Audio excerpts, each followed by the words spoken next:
The last time I saw her, she tried to tell me a story of how they'd, like, let someone commit suicide in some country near Scandinavia, maybe even in a Scandinavian country, whatever. Let her attempt suicide in the name of euthanasia because she had extreme post-traumatic stress disorder. And she's just saying this to me really, casually in a club. And I had one of two thoughts. One, if you're trying to convince me that this might be an appropriate option for you, then fuck off. And two, wow, you've done a lot of research. This is not on surface news. Have you heard about this young lady in a European country allowed suicide in the form of euthanasia because of post-traumatic? What a load of fucking research. This wasn't in the metro on the tube, love. She means it. She genuinely feels like she's never gonna get over this. Like she's never gonna feel any differently.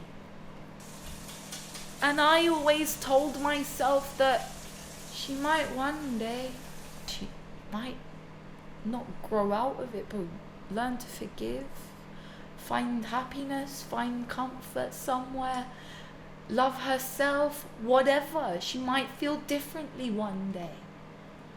But at the same time, I had her telling me that, oh my God, what if she planned it? What if she knew she was gonna do it? Like, really knew she was gonna do it, and she wanted me to be okay with it.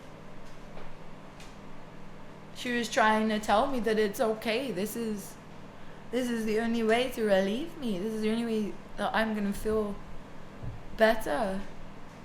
Please let me go.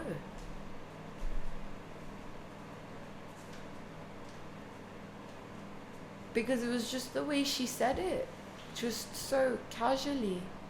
But she just looked straight into my eyes. She said it with conviction.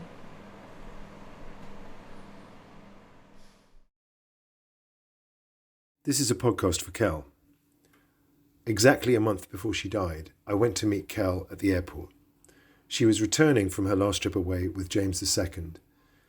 It seemed that finally their relationship was over. She was in a poor state and she needed company. She arrived annoyed because she had left her phone behind in either the Bahamas or in Mexico. James had it, and she needed him to send it over to her. So she borrowed my phone and she was trying to contact him by email in the Uber home from the airport to her house. She was quiet and unhappy. When we got back to hers, I think she got another phone she had at home and she was obsessively on it. She said she didn't feel well, but when she was down, she would just be uncommunicative. It looked like her relationship with James was finally over. I had thought it was finally over, though, back in October 2017, 6 months earlier. After months of wrangling about the shape of their relationship, Kel had called it quits. But then, James had come back to her in December wanting to make a commitment. Lisa was in daily contact with Kel for the last 2 years of her life. She recalled how quickly things could switch around in James and Kel's relationship, and how Kel didn't like it if you challenged her on it. I sometimes didn't like some of the things that she did, and I would push her to question the engagement. What was the engagement? What's that story? They kind of were on and off, but her and James had been broken up, and then they got back together all of a sudden. But it was like, oh, well, he wants to go have a counseling session with me and see if we can work this out. So me and James have this fucking therapy session tomorrow, right? It's gonna set us back about fucking 200 and something pounds. And it's taken them like 4 evenings to send a questionnaire. I've had to call them like 3 fucking times. I literally have zero faith in how this fucking thing's gonna go. It's just gonna be a big cunting waste of money. And then the next day she's saying, oh, we're getting engaged. And I'm just like, what the hell? Because she went into the counseling session saying, I don't want anything. I just want to deal with this and get past it. And the next day she's saying, we're getting engaged. They're getting an apartment. They're looking at fabulous, wonderful apartments all over London. And she's wrapping her future up in him. She was talking about starting a catering business. I was like, Kelly, what are you doing? This is not minor. You can't take this as minor. And she didn't like me questioning that. And she said that I was putting my nose where it shouldn't be. And we stopped talking for a month and a half or so. Yeah, she had similar reactions to me sometimes if she felt I was overstepping myself or offering thoughts on something that she didn't want to hear about. She was so intensely involved in her relationships that, yeah, it was very hard to reach her sometimes. She would run away on trains of thoughts or on plans or schemes. I understand that, though, because if you're internally struggling, being able to pick something and just go, this is what I'm doing, this is my future. Being able to do that is it helps. I mean, it made sense to me, but at the same time, I don't know, I just wanted her to, I had heard so much positive, but also so much negative about him, and all of a sudden, out of nowhere, she's getting engaged to him when they've just been broken up. I was concerned about James II coming back after 3 months, and I thought Kel needed to take it very slowly. Even though I could see that he was quite an open and emotionally honest person, and I'd often found myself, by proxy, through the way that Kel had described stuff that he said or the kind of advice that he gave or the positions that he took when they disagreed, I often found myself agreeing with him and feeling that he was coming from a good place, because sometimes Kel could be quite hardline and absolutist about things. The extent to which he was a replacement or surrogate father figure is something that I'm certain that Kel would deny, but I do think it's fair to say that she was seeking security, and she appreciated that he had wisdom, a perspective to offer, and he cared about her. Another new element, though, had emerged in 2017. Kel had consulted a psychiatrist who had diagnosed her with general anxiety disorder and prescribed a medication called pregabalin. She was also seeing a therapist. This conversation you're going to hear was recorded about a month after the time she came round here wanting to write a sitcom. At that time, the relationship had seemed over, but since then they got back together, and Kel had been pushing forward with this treatment. I didn't know in advance what she wanted to speak about. All that she had done is she had called, and she sounded really up, and she said she really wanted to talk about something. So I went round. This meeting was the first time that I became aware of the amount of medication that she was starting to be on and its effects. Her therapist had prescribed new medication because she'd been diagnosed with ADHD. Surprisingly, she was pleased about the news. She'd done a lot of research about the subject online, and she found it captured many of her symptoms. Because from what I understand of ADD so far, it seems more like, I thought it might just be like, oh, you can't concentrate a bit or whatever.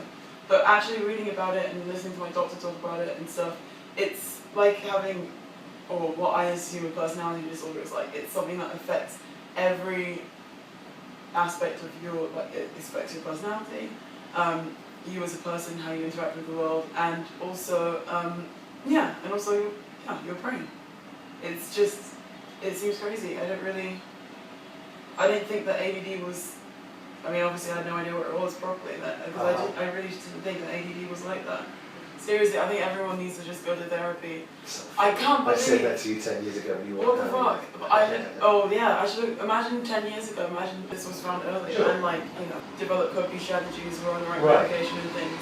Well, tell me about your medications. The original one is like an anti-anxiety, it's called pregabalin, but it's also diagnosed for nerve pain, I think. I'm not sure why he chose this one, but yeah, I don't know. And so how long have you been taking that one? Been on pregabalin since I've been back pretty much, let's say about March. And what effect have you noticed that's had on you? Not really, maybe a little bit calmer, a little bit less anxious. I've upped my dose on it like a couple of times. But yeah, no, definitely. And before that, you wander around in a state of what percentage anxiety, what percentage of your life is given over to before you're on medication or anything? Like a lot, like 95%, but now it's down to like, I don't know, 40% or something. I would say that I've definitely, experience a lot of anxiety. Yeah. But then again, lots of that is maybe caused by ADD, because if you constantly forget anything, you have to worry that you're going to forget, or you have to worry that you're going to... Because I do a lot of things to cause anxiety, it's difficult to really tell what we're hoping for or what I'm hoping for. Because my doctor did ask me how I feel about the diagnosis, and I just sat down and thought about it. What I'm hoping for is that the like anxiety feedback loop. Yeah. So like, okay, there's anxieties about things I don't really need to be anxious about. Yeah. Forget those for a second. Sure. The things I actually do, like late handing in assignments, Sure. or like being late to places, or Sure. like, you know, whatever fucking Yeah, things that you've got direct responsibility for and can do something yeah, about. those things. What I'm hoping is that with the like appropriate like changes in my life, and the obviously the therapy and the medication, which is a big thing because the medication can improve your focus. What I'm hoping is that actually, like, instead of like, you know, take the first step, which is fucking something up, that will happen less and less and less, which means I don't have to be anxious about fucking something up. And then also, it's not just anxiety about fucking something up, it's anxiety about but then the general anxiety of like, this kind of stuff always happens, you know, what the fuck is wrong with you? You always go through this, and you know what happens, and why do you keep doing this, and like all of that stuff. I knew obviously there was some like, some kind of pathology, because, or whether or not it was, I don't know, depression or whatever, why the fuck can I not do the things that I know that I'm supposed to be doing? Right. And there's all sorts of other anxieties that come with it, not just the direct anxiety of, oh shit, I fucked up, what happens now? I mean, for example, I've been, like, there was this piece of work that I was late with for like weeks and weeks on end. Yeah, so you were talking about a couple of weeks ago? No, Yeah. No. So like, so you know you have a piece of work to hand in, let's say, or whatever, however many months before. Leave it all up until the last minute, like the week before. Obviously you can't do however many months work in a week. Sure. It doesn't work like Sure. that. Self-defeating. Yeah, and then you I don't know, stress about it up until the last minute, then you get to the point where it's late, and then it becomes like, I don't know, then you get, well for me anyway, like embarrassed about it, the fact that it's late. It's just, all of that makes you feel like, hate yourself a little bit. In the last, week or 2 weeks since getting this diagnosis, you've been on this extra medication? Since the end of last week, actually. So we're not feeling the effects yet? We don't know yet? Yeah, no, we are? it's immediate. So what do they do? It's dexamphetamine. It's amphetamine, obviously. It is supposed to help you focus. It's like, do you know those study drugs? Just speed. It's just like legal speed. Yeah. But I mean, you can't. Does this not have detrimental health effects over the long term? Yeah, it's meant to increase anxiety. I'm on the anxiety medication, so. That's hilarious. Actually, what I did notice the other day was that, so I have to take my anti-anxiety medication 3 times a day. And I take the dexamphetamine once a day. And it has all of these like other things. So you're supposed to become anxious and stuff like when it starts to wear off throughout the day. Mine was, it's quite a long-acting one. Take it in the morning. And then all the things happen, like I'm not hungry and I'm, you know, whatever, mouth's a bit dry and stuff all day. Until like the end, where I can have some dinner or something. I'm supposed to eat beforehand as well. And then the anxiety levels increase, but then it sort of meets when I take my anti-anxiety medication. So I think within an hour again, I'm like kind of sorted, I feel fine. How long can you take this dextroamphetamine for? I mean, I think presumably for the rest of your life. This is just my, like, this is my ADHD medication. Surely that has to have some impact. I mean, people take Ritalin all the right. And I'm not sure if Ritalin is, that's probably just the brand name.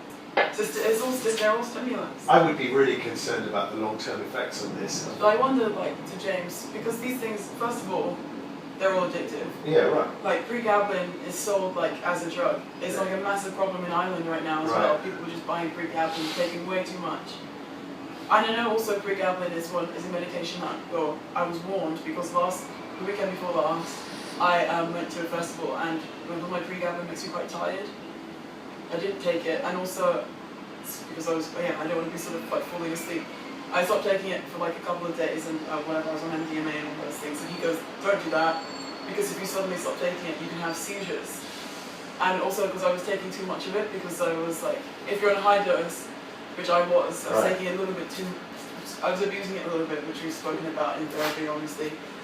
Taking too much, because it doesn't, like I said, it doesn't fully reduce anxiety. And obviously if I take too much, I'm a little bit, I would say strung out and a little bit word slurry and a bit slow, but I'm definitely 100% less anxious than I was before. Yeah, so but at the moment I'm on a fairly regular dose again. They only prescribe up to 600 milligrams a day, because I'm sure there are some health effects. I was taking 900, and now I'm taking like 450, which is what he preferred me to be on. Yeah.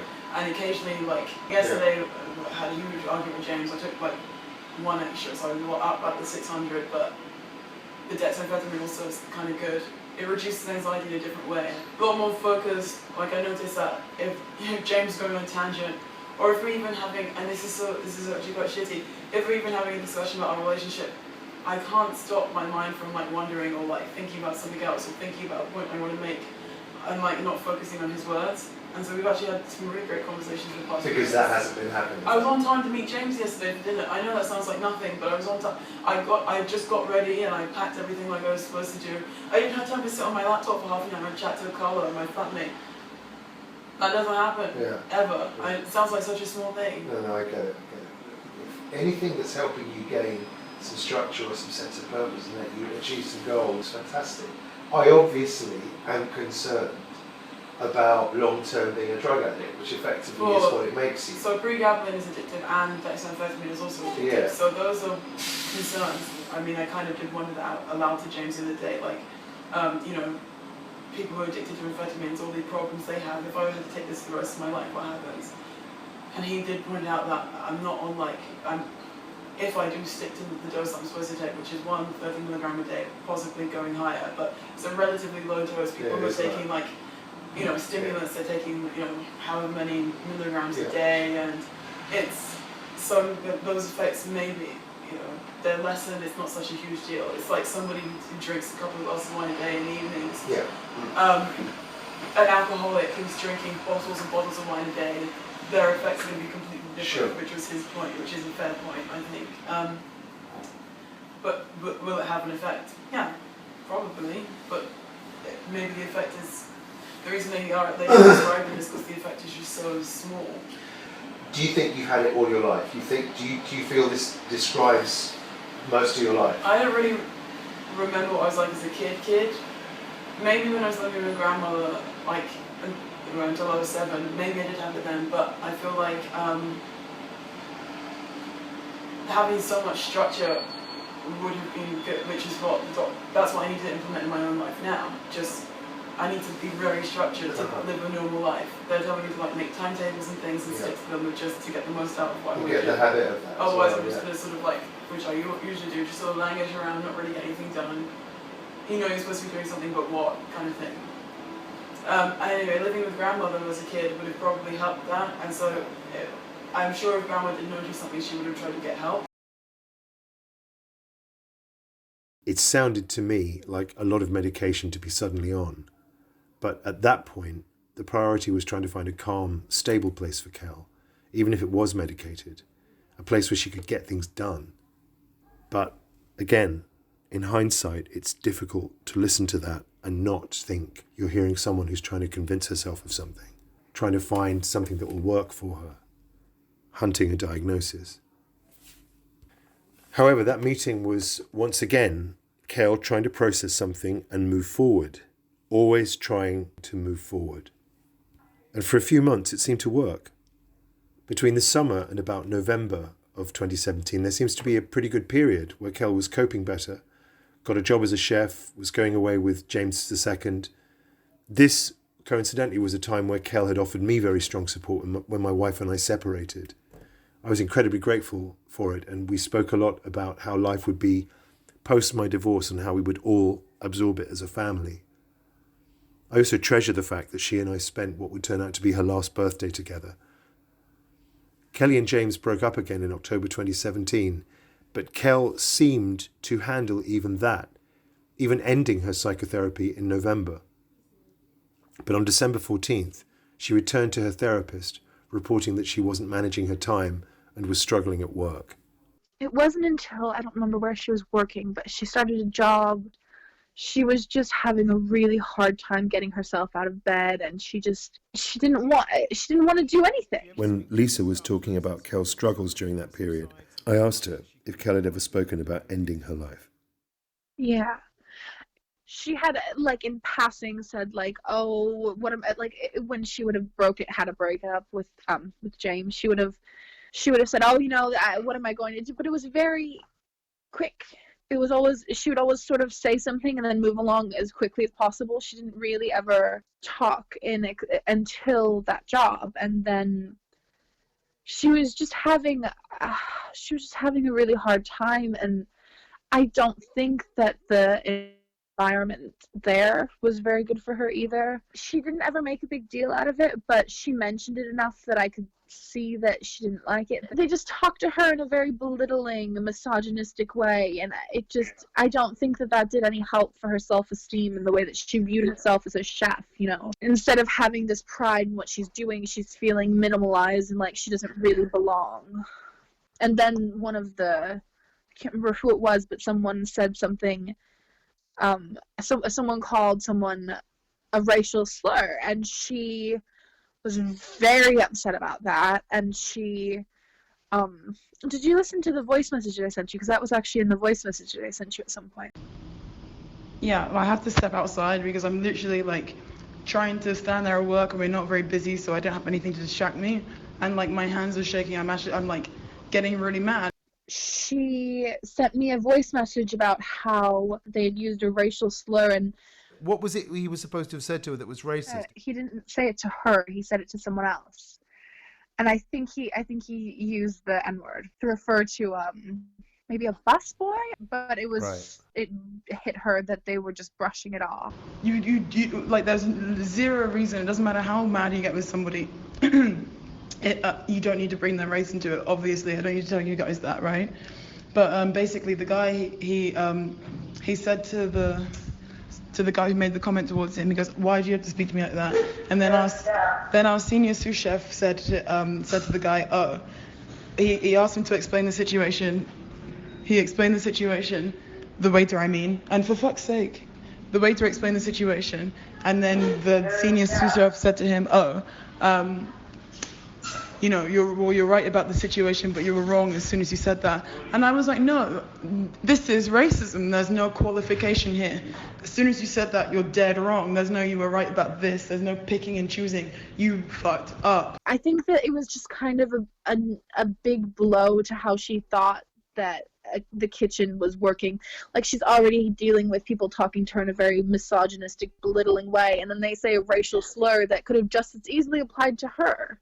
I mean, like, not to be like, you know, all superior or anything, but I understand the fact that like guys come from certain countries where like obviously you know there are bigger issues, there are bigger fish to fry, and like this would be, you know, whatever, you just have to do what the head chef says. And I said, no, this is sackable, this is an arrestable offense. Remember that woman Cheryl Cole? I don't know if you guys know her, she's like a celebrity in England now, and we've just conveniently forgotten the fact that she was arrested for calling a woman a black bitch in a nightclub, right? This is not okay here, so you need to report it. So I told him to report it to the manager. I told him to get the guy's name, report it directly to a manager.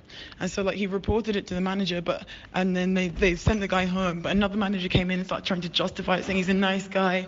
And I'm so sorry. I'm really sorry from the bottom of my heart that this thing came out, but he's such a nice guy, I can't sack him.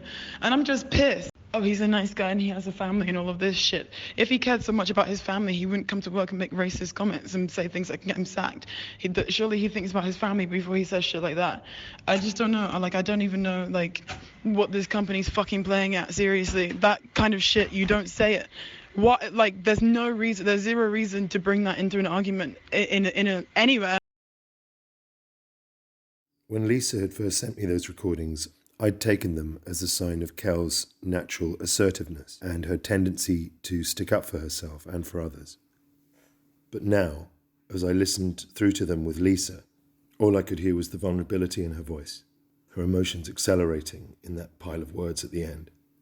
People at my work are such a... I don't know what's happening, but everybody's like turned into a dickhead. I don't know if it's because everybody wants to go for Christmas or something, but... I don't know, like I want to enjoy my job and I used to enjoy it, but now I'm just feeling sad going inside. 10 months after Kelly died, Her inquest ordered that her medical files be presented to court. Because of that, we have access to the notes that Kel's therapist took during his sessions with Kel. They offer an invaluable and independent account of how Kel understood her problems. There are 2 periods over 2017 where Kel goes to psychotherapy. They're only separated by a few weeks, but Kel's psychologist summarised these 2 periods in his report. In the first period, from May to November 2017, he describes Kel as making steady progress and responding well to the therapeutic interventions. However, during the second period, from December 17 to March 2018, he says she struggles, feeling stressed and alienated at work, concerned about the uncertain future of her relationship, not coping with her university studies, and becoming socially withdrawn and isolated. The most striking difference about Kel's return to therapy in December is that for the first time, she wants to talk about her childhood. It's quite extraordinary when you think about it. In that period from May to November, that's a 6-month period. I've never heard of anyone being in psychotherapy for 6 months and not talk about their childhood. But this is what Kel did. And it's very reflective of how she was in life. She only opened up the subject of her mother and the abuse she suffered towards the end of her life. It wasn't that Kelly would pretend it hadn't happened. She acknowledged it. Kel just didn't like talking about her past. It was a feature that came up in a lot of the court statements and the letters that were submitted by her friends for her probate trial. Many of them had observed how upset Kel had become on the rare occasions she'd opened up to talk about the abuse, and yet Kel was otherwise very open and didn't impose limits on the conversation. I talked about this with Kel's friend Aseye, who made a very good point about it.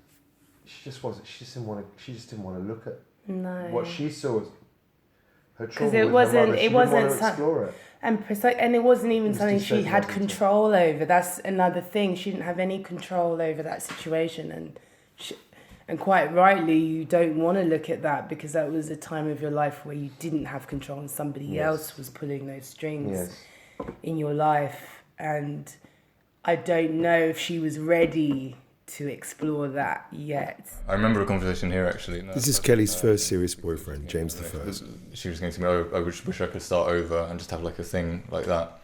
I'm not sure what point she was drawing from where she'd want to start over, but I think that's part of it, where you just feel like you can't bring too much of your past with you. That's because that is a healthy thing. You need to go through life with at least some sense of your previous selves, around with you. And we've heard maybe it's like, no, that's not right. No, I'm not. That's not good. I was struck by how much that's like the stuff I've read in the psychologist reports, where the psychologist who saw her for a year says that she keeps intimating that there's this sort of dark thing about her past, but she doesn't really want to look at it. Maybe she was happier or better not thinking about that and operating a year zero policy. But then she wasn't, there were many ways in which she didn't function. Yeah. Between the 9th of May 2017 and the 29th of March 2018, Kelly attended 41 psychotherapy sessions. But from all of those sessions, she only speaks about or refers to her childhood in 9, and in most of them she brings it up only to refuse to speak about it any further. At her first session on the 9th of May, she reported that the difficulties she would like to address in psychotherapy are long-standing anxiety, depression, and discomfort in social situations. She reported that she lived with her biological mother from the ages of 7 to 15. She described this as a very unhappy period in her life. She reported that she has not had any contact with her biological mother for about 6 years. She explicitly stated that she does not want to discuss her personal history. She understood that her depression was associated with a traumatic childhood, that her anxiety was associated with her fear of the future. On June the 9th, she reports that she recognises that she is constantly miserable and doubts that this will change. She reported her belief that her suppressed emotion and distrust of others are associated with her unhealthy relationship with her mother. On the 30th of June, Kel reports that she recognises that her sensitivity to betrayal and distrust originates in her traumatic childhood experiences. On the 4th of August, Kel reported an intense fear of being abandoned and a strongly held belief that she is not good enough, which she attributed to her earlier childhood experiences. She declined to discuss this further. On the 15th of August, she reported that she is preoccupied with her plans to go on holiday with her partner.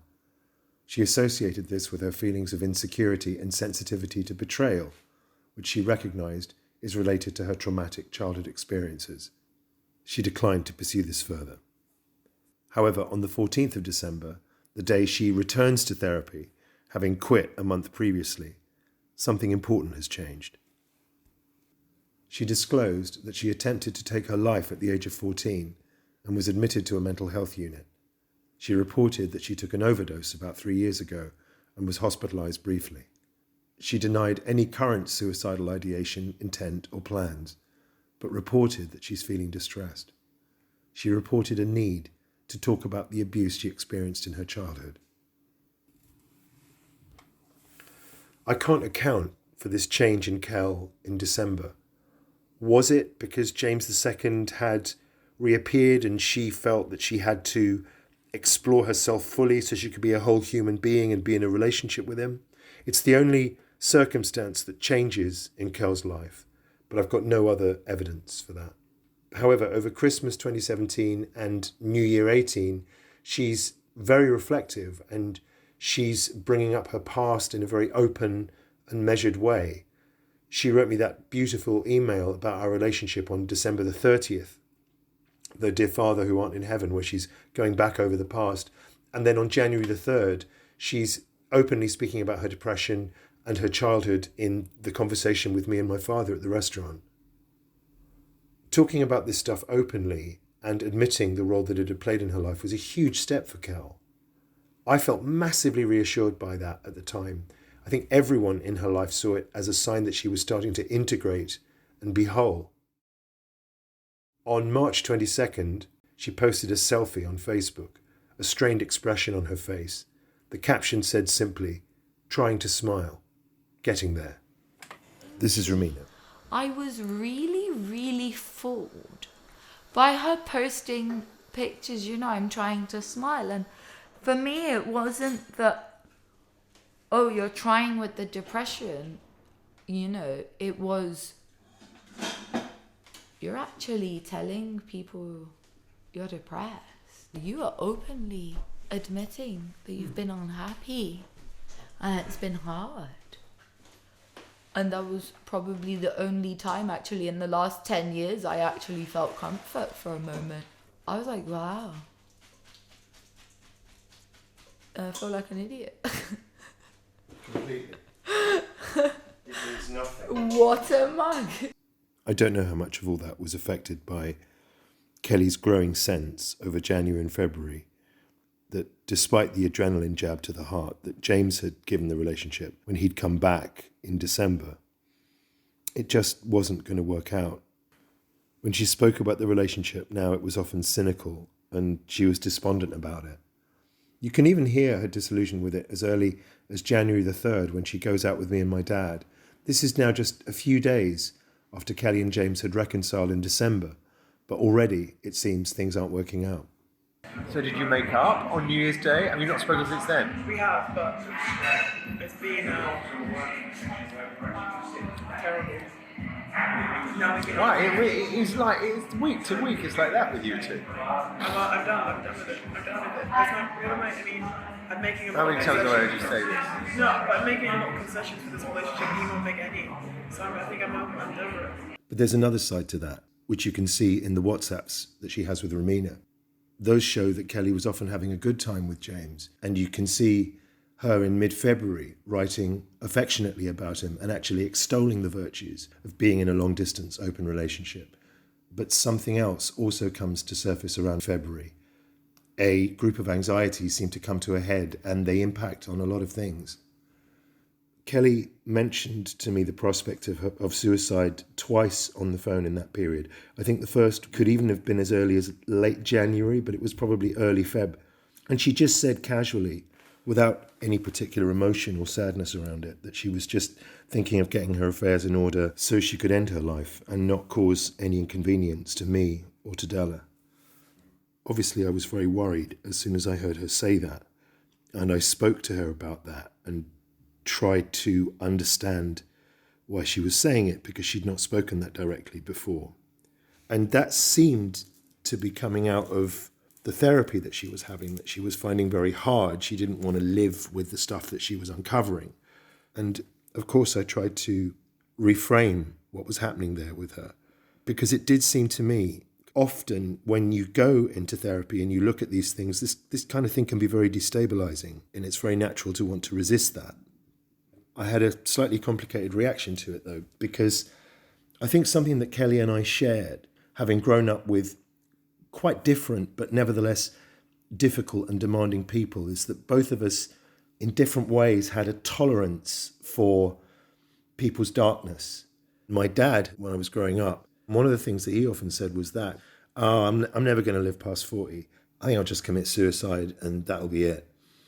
And I came to understand he didn't really mean that, or at least it seemed to me like it was just part of his railing against his life situation. And so, unfortunately, even though I was concerned about what Kelly was saying, I also had some track record in feeling that these kind of things aren't always said seriously. And of course, this is a fatal mistake on my part, because this was something that was growing. The difficulty in making the right judgment there, outside of my own complacency, was also Kelly's presentation, because Kelly would at other times say, I'm fine, I'm getting on with it, it's just difficult. And because of her insight and her intelligence, I chose to put my faith in that side of things. Kel and I went to see Kendrick Lamar perform at Wembley Arena in February. And it turned out at the end of the night, I thought she'd had like 1 or 2 wines. But then 2 days later, she called me up and she admitted to me, look, she wanted to talk to me about her drinking. And she said she'd been drinking throughout the whole gig. And then she said recently she'd been drinking a lot, but she was now getting a handle on it. And she realised that it was connected to other issues and to do with her suppressing her emotional stuff. And she was now going to get help. And with each admission, it seemed to me a piece of the armour came away. And it felt to me in many ways that she was letting go of the ideal, the sense that she had carried of herself, the pressure that she put on herself to be this impossible person. It felt that she was addressing reality. Kel lost a lot of weight in her last months too. I thought she was too thin.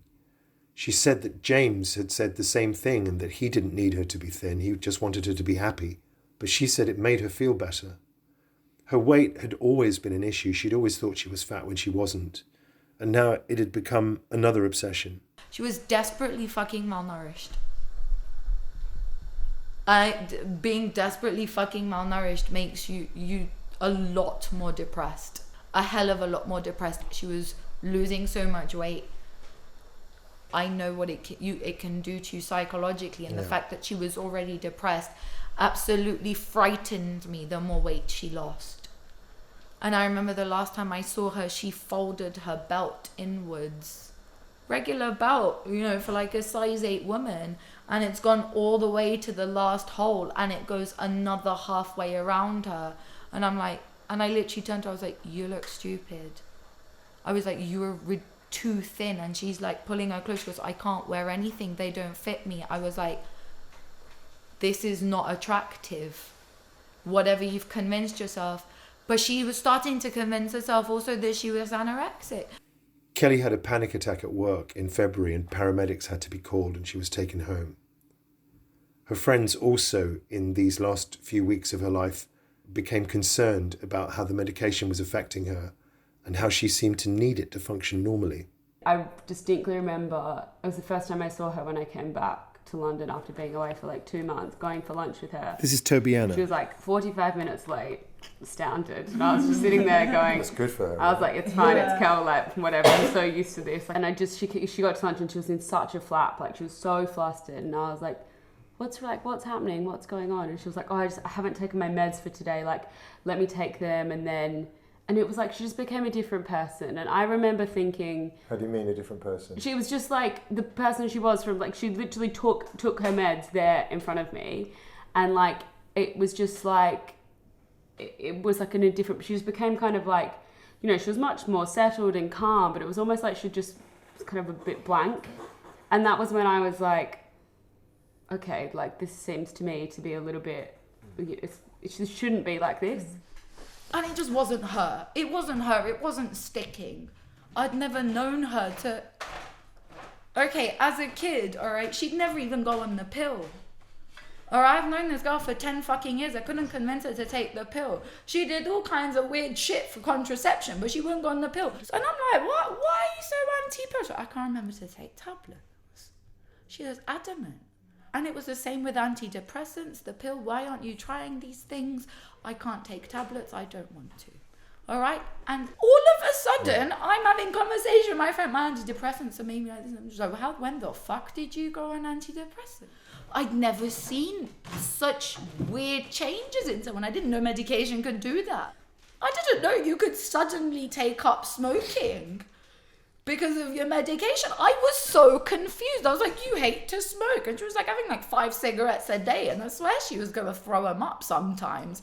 She looked fucking horrified by her own cigarettes. But at the same time, when she needed one, she was enjoying it so much. I was like, what the fuck is going on? Are you stressed at work? And she's like, apparently it's the tablets I'm taking. Smoking feels good when you're on amphetamines and they're like a type of... And I'm like, what the fuck is she going on about? She was literally smoking and she looked like, you know, she's grimace after a cigarette. And it's like, why are you doing it to yourself, sweetheart? Why? And she judged herself for it as well, because psychologically she believed, you know, she didn't look down on people who smoked, but she looked down on herself if she smoked. You know, she thought she'd be a lesser person somehow. And that wasn't long before she went on that holiday with her ex-boyfriend, who at the time was her boyfriend. So that was this year. And then this was in February, right? Early February, and then it was when she came back from that holiday that she was admitted into the Nightingale. Yeah. It was when she came back from that holiday on March the 7th that I became seriously worried. Kelly was different. She'd texted her friends and me from her holiday, and it sounded sad and messy. I'm not sure if she'd gone away with James II to try one last time, but she had sounded so unhappy about going in the first place that it just sounded to me like the intention was to finalise the whole thing and put the relationship out of its misery. On that Wednesday, when I met her at the airport, I stayed with her for about an hour, but then I had to leave. Kelly seemed remote and distracted, but it was our emails the next day that took things to a new level. In the early evening of March the 8th, she wrote to apologise for being so shut down the previous day. I'm sorry I didn't speak much, but I was feeling absolutely awful and I had a lot going on in my mind. I guess I always want to leave the impression that I'm handling things / keeping it together. I physically cannot give a poor impression of myself in person. I tell her that she doesn't have to keep it together for me and she should just let it out. She says, I've called in off work today and they're pissed off and I'll probably be fired. I'm not really able to leave and I don't think I will for a few weeks, to be honest. I ask her if she's speaking to the therapist and she says no. I need to find a sliding scale therapist. I don't want any more cash from James. To be honest, I don't even want to go to therapy. Only James knows this, but my therapist has given me what may as well be a death sentence. He didn't mean for it to be disparaging, but James says it's like living with HIV or diabetes and you can live a full normal life with those things now. Yes, but they're incurable. I was okay with being depressed and having anxiety or even ADHD because medication and therapy can treat all of those things. But he said I have borderline personality disorder. I react very strongly against this, feeling this endless diagnosis is doing more harm than good. But Kel answers, I honestly think I do have it. I've been reading obsessively about it since he said he wanted to put me for the test to get the official diagnosis, and it's fucking with my head because I very clearly have it. She spent the last few months of her life absolutely trying to hunt a diagnosis. And this whole, overly convinced that she was more and more insane. She was in a culture of just finding some pathology she or something. She needed a reason, yeah. She needed a reason. She needed a way to justify why she was behaving the way she was behaving. I need an explanation for my behavior. I need a diagnosis so I can medicate it, so I can not be sane, so I can not be mad, so he'll love me. On March the 8th, I told Kel to get out of the relationship with her therapist and with James, and to come and see my therapist, who was very straightforward and I was dead set against this idea that she thought she might have borderline personality disorder. I agreed with Ramin. I didn't see that all of this labelling and diagnosing was helpful, and I thought it was pathologizing her. But looking back, I think I was being overly protective, and I was definitely worried at the idea that she saw BPD as a kind of death sentence. I'm struck in what I've read about it since Kelly died, that this disorder does seem to describe many of Kel's symptoms. Kelly describes tempestuous behaviour with her close boyfriends, a fear of betrayal and abandonment, extreme emotional swings, chronic feelings of emptiness, impulsive behaviours, self-harm, and because BPD is rarely diagnosed on its own, there are common co-occurring disorders, depression or bipolar disorder, which Kelly had, eating disorders, which Kelly seemed to be manifesting in her last few months, and anxiety disorders, which she had been diagnosed with the previous May. I mean, Kelly was a lot of things, but she was also those things. I'm not saying James II didn't bring problems to it. He seems to have been messy himself, but it's also clear that he was confronted with a set of behaviours that he tried to help her get treatment for. But stepping back, of course, the question is, well, to what extent did this relationship trigger all of that? Did that prompt Kelly to become hyper aware of where she was deficient, where she wasn't in control of her behaviour, because she knew she was acting out in it? I know I'm being fucking crazy. I just want you to apologise. I don't want you to be reasonable. Why does she need that as a character? Because there's no reason. That's just what I'm like. There's no real reason for it. I just get heated and upset, and I just want him to apologise. Certain things trigger why? Because you feel what? You feel in the wilderness, you feel abandoned, you feel what? I don't know. If I knew, I wouldn't be in therapy. And I said, why are you doing this? I'm upset. Like, why don't you just agree with me? Just agree with me. I'm mad, and I just want you to agree with me. Why do you I just feel like being a bitch. I'm upset. This time blowing off steam. You're ruining it. Why is she by like getting in the way? I don't know. I mean, there's no doubt that the relationship catalyzes something really fundamental for Kel. But there's also her long-standing issues with depression and anxiety, her own tendency to self-harm and think of suicide. And of course, those things long predated the period where Kel and James got close. But anyway, on March the 8th, I completely reject the idea of BPD. In truth, I was quite threatened by it. I just didn't want her to be more ill, which is really beside the point. Kel responds by saying, "You know me intimately, but it's different with a partner. He, James II, sees things that James I saw, and to an extent, Miles saw, that you don't see. My familial relationships and, brackets, closer friendships, don't suffer anywhere as badly as my shallow friendships or my romantic/sexual relationships. Let's stop talking about James. Most of why I feel how I do right now isn't because of James. I feel like I can't trust my own mind. I, thinking that she can take my slot with my therapist, ask her what she's doing tomorrow. She answers, either going to work/killing myself. More than likely quitting my job and attempting to see a therapist, though.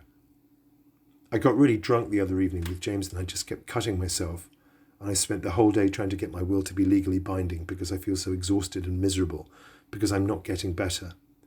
I haven't improved mentally since I was like 12. Not happy.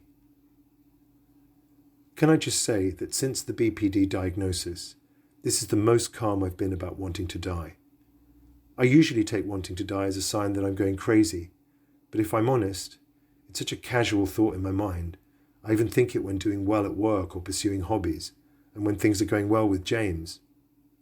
It's just that maybe I just don't have the strength to deal with treatment, plus the stigma of suicide. Some people aggressively seek treatment for cancer, for example, and some just want to make their lives comfortable for the last year. I mean, look at these. The fact that so many people support my point of view means that I'm not just insane. This isn't seeking refuge in the masses. Educated people who've studied these conditions for years support my point of view. If you don't want to live, why should you have to? Because of a blanket belief in the sanctity of human life? We're all individuals, and some people have those beliefs, and some don't. May I present to you the examples of A. a family who test for disabilities when the woman is pregnant and choose to abort if autism is likely, and the family who fight for the life of their child with something like anencephaly and spend thousands and undergo every treatment to keep that child alive. I believe in the sanctity of human life when, and only when, that life has the potential to be fulfilling. I was considering getting my tubes tied because my drive to have children is so strong, and my genes are incredibly weak. Diabetes, breast cancer, and mental health issues. I don't think a child should be subjected to that. Tobiana.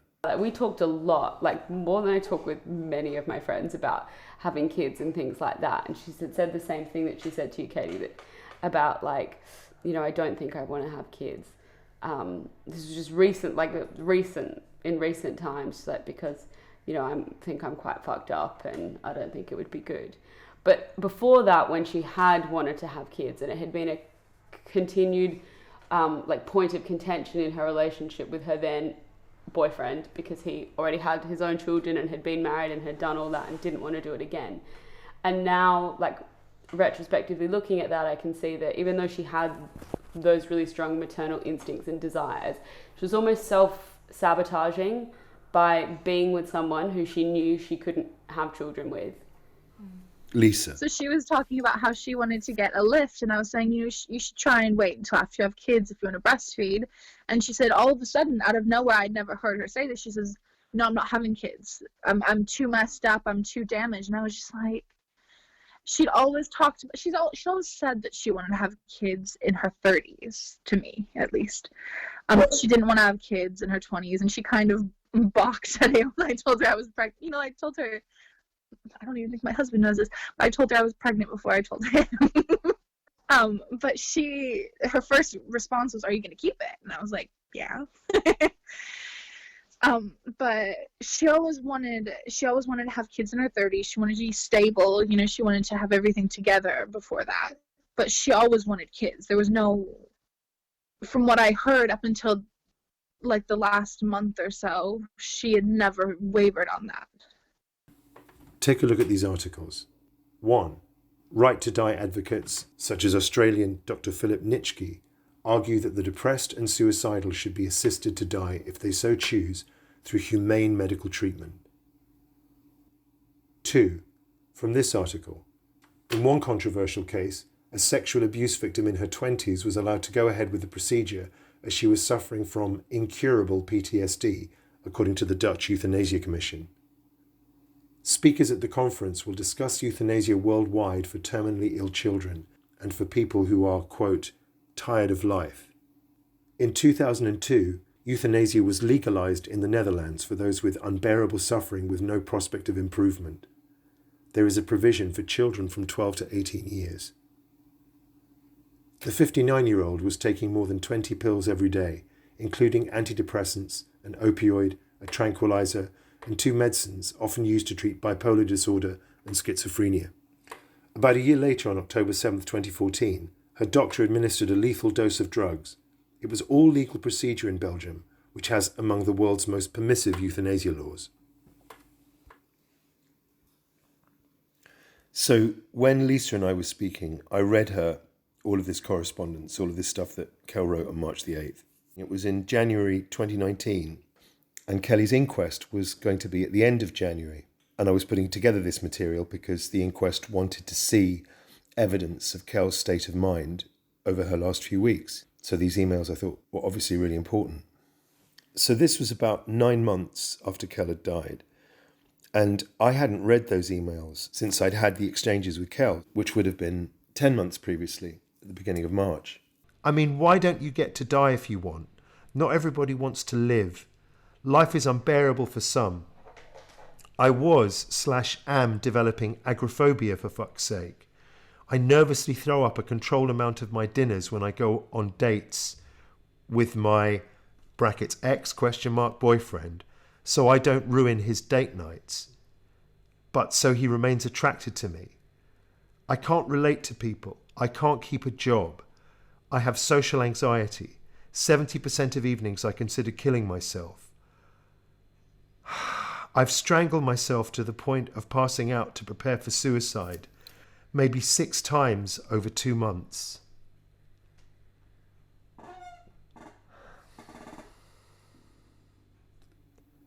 I had to stop reading at that point because I had a shock. Kel would go on to kill herself by strangulation within a month of writing this. But it was only now, in January 2019, that I realised that Kel had laid out her plans and exact method of suicide and told me that she had been rehearsing it a month before she died. I didn't stop to process this, and after a moment I carried on reading. But inside, I knew that what had happened was seismic. Had I really just found this out for the first time now? Or had I read it and then suppressed it? Or had I not even properly read it on March the 8th? Both of those were possible. This admission that Kelly's been rehearsing her own suicide comes in the middle of a torrent of emails. I remember coming out of a show, because whilst we were corresponding, I had to duck out for an hour and watch someone do a show, and then I came out and there were all these emails, and this is one of them that was waiting for me. I mean, as a result of this correspondence, I was the most worried I'd ever been about Cal. And I would then spend the next 2 days trying to talk and negotiate with her to get treatment until on March the 11th, she finally admitted herself to the Nightingale, to this mental health hospital. So it's not as if nothing happened as a result of this correspondence. But the fact remained that Kel had described to me that she was rehearsing her suicide and the exact way she would execute it a month before she did it. And now, 10 months later, here I was reading it as if for the first time. That fact has been very hard for me to come to terms with, and it's something that I wanted to tell you about now, but it's something that we'll come back to later. Here are the rest of Kel's emails from that night. I just want to know why you're refusing to understand my point of view. Is it love? An overwhelming belief in the sanctity of life? Because I'm young? Because someone like me, not hideous, young, semi-intelligent, should want to live? Because I haven't had enough experience to live? What's the issue? I'm not happy, and perhaps because of my personality, I do not have the drive to persevere with therapy. I hate therapy. I hate reliving all of the horrible shit my mother said and did to me. I hate my therapist for making me do it. I don't want to. It was painful enough for the first time. I will admit that past suicide attempts have been a severe emotional reaction, but I'm trying to get my documents in order and I'm trying to do everything correctly. Is this a rash decision? No. I've wanted to die since I can remember, and I can't remember a time in my life that wasn't beset with anger, guilt, envy, jealousy, resentment, or feelings of worthlessness, pointlessness, and emptiness. Therapist believes it necessary to heal. I don't agree. No type of therapy at the moment isn't based on the theories of delving into formative years, which unfortunately had a significant amount of her in them. Plus, the awkwardness of teen years, navigated with the most critical voice you can have in your head, hers. Every leading therapist will tell you that the past shapes the present, and in that case, I'm fucked. So I read all that out to Lisa, and this was her reaction. For what it is, she's making a intelligently laid out argument, but the thing is, hearing you read that just kills me, because when she told me that she went into hospital, when we first started talking again after that time that we hadn't spoken, I asked her how she was, and she said, I'm doing really well for where I am. And then she told me that she was in the hospital, and I didn't want to outright, you don't want to say, are you going to kill yourself? You don't want to say that to someone. I just wanted to make her know that I was there if she ever needed someone to talk to, and that I would always be there no matter what. She said, no, I'm not thinking of killing myself. And just hearing that from maybe a week earlier, it's just fucking, I only had just the tiniest bit of the truth when it came to what she was saying in that time. that question, the question of what we all knew and what Kel let us know and the way she presented it to us, is one of the defining questions of her last few months. For all of her openness and candour, Kel was careful about what she let out to people, and Kelly, of course, felt profoundly different things about her life at different times. Almost all of the recordings that we've done for this podcast have been engineered by my friend Cash, who's producing this with me. Normally, after a conversation and the person's left or the call's ended, Cash and I naturally talk about what's been said as he's packing away the equipment. But after I'd spoken with Lisa that night, Cash was different. He was unsettled by it. After a while, it kind of seemed like she's a bit of a J.D. Salinger kind of figure. I mean, you know, if this stuff gets out, this whole thing, you know, very... a little essay on taking your own life and what that means, you know, I mean, bloody hell. I tell you, man, it's a weird manifesto. I mean, when I heard that, it just immediately reminded me of what Katie was saying that evening about, you know, suicide being a choice. Even though a lot of the last 7 months I've looked back on my interactions with Kel and thought, like, what could I have done better? And it was her choice. Like, and I want to also emphasize that. I know all of us must disagree about this, and we all think, you know, she shouldn't have done it, obviously, because we love her and we want her back. But I want to emphasize in all of this that everyone is responsible for themselves. And no one should speak for other people. No one should try and take choices for other people.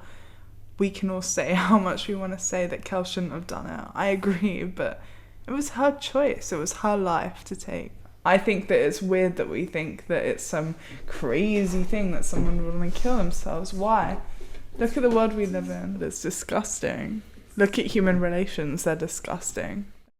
Because it sounds clever, it sounds true. It sounds intelligent and it sounds reasoned and everything. Is it right? You know, I don't really want to say it. It does sound like there's a fetishization of it. That's what it sounds like. We're all predisposed to thinking that if someone sounds intelligent or writes in an intelligent way, there is a ring of truth to it, but only because it sounds like it. And when you test it, it doesn't.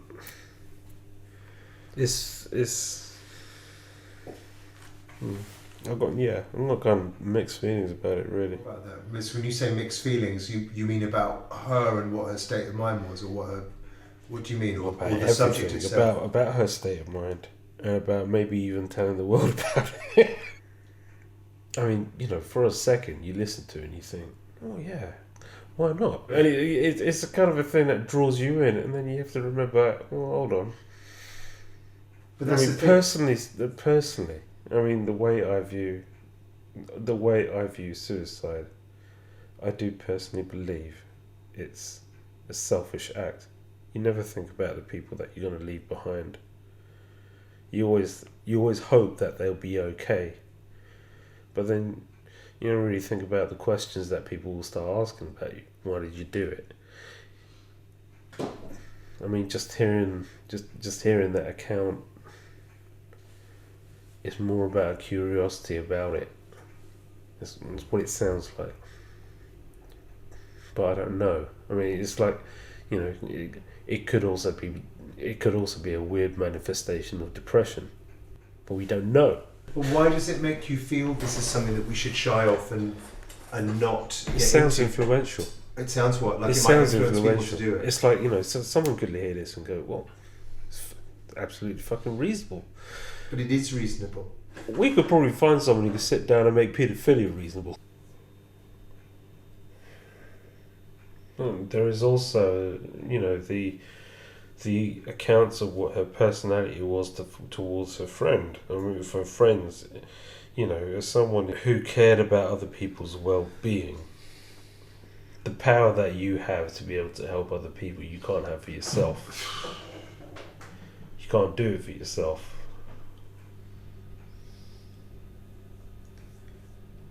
I mean, how do you feel? I mean, it's like everything with this, you open a door and there's 5 other doors. I mean, I think genuinely you do have to ask the question of yourself if this is something that you want to explore.